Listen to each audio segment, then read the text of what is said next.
Welcome to The Explainer. In the next 5 minutes, we're going to connect the dots on some of the biggest headlines shaping our world right now.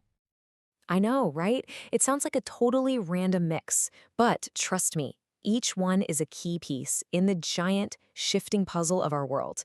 Today, we're going to see exactly how they all fit together.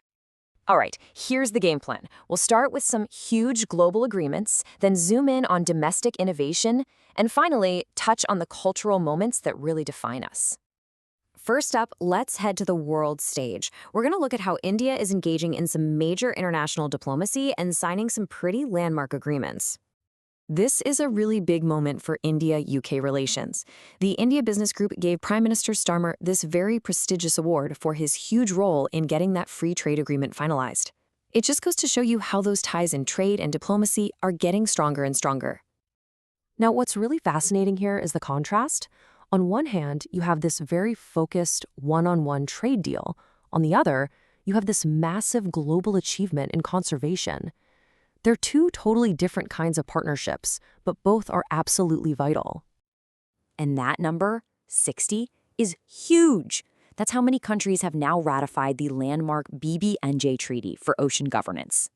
We're not talking about just a handful of nations here. This is a powerful global consensus. So what is it exactly? Well, to put it simply, this treaty is a historic pact that's going to come into force in January 2026. Its goal is to protect marine life way out in the high seas. Those vast ocean areas that don't belong to any one country. And, just as important, it's about making sure any resources found there are shared fairly. All right, from the wide open oceans, let's bring our focus back home. Now we're going to look at some key developments that are strengthening India from the inside out. This is a major push for defense innovation. Chief of Defense Staff General Anil Chauhan just launched this initiative to get the military, academia, and researchers all collaborating to build the next generation of defense technology. And the focus is squarely on the future of warfare. The symposium is targeting these critical areas: cyber defense, weapons powered by artificial intelligence, and advanced electronic warfare systems.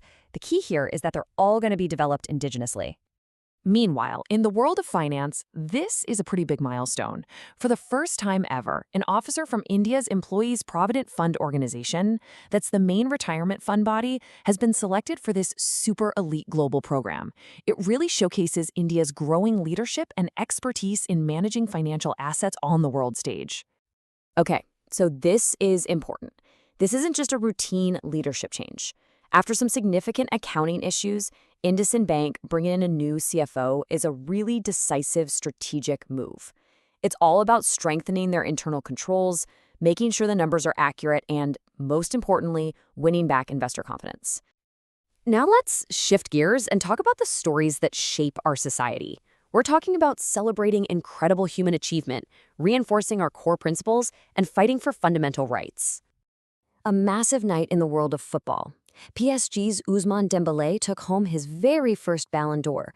What a career-defining moment for him. And on the women's side, Aitana Bonmati of Barcelona just made history, locking in her third straight win. An absolutely dominant achievement. So we go from the football pitch to the pages of a brand new book. The former Chief Justice of India, D.Y. Chandrachud, is releasing his first book ever, and it dives deep into the constitutional principles that really shape the nation.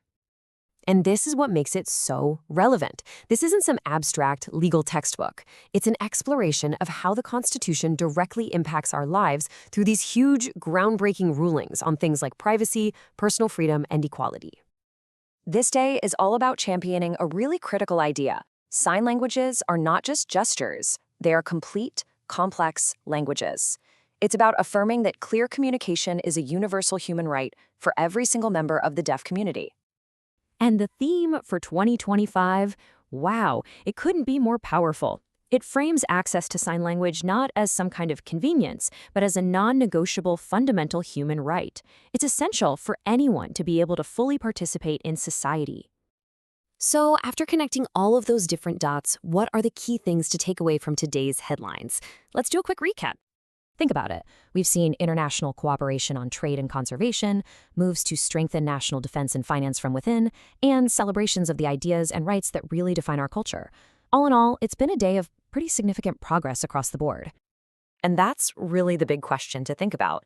The seeds that are being planted today, in diplomacy, in technology, and in human rights, are going to grow into the realities of tomorrow. Thanks for joining me for this explainer.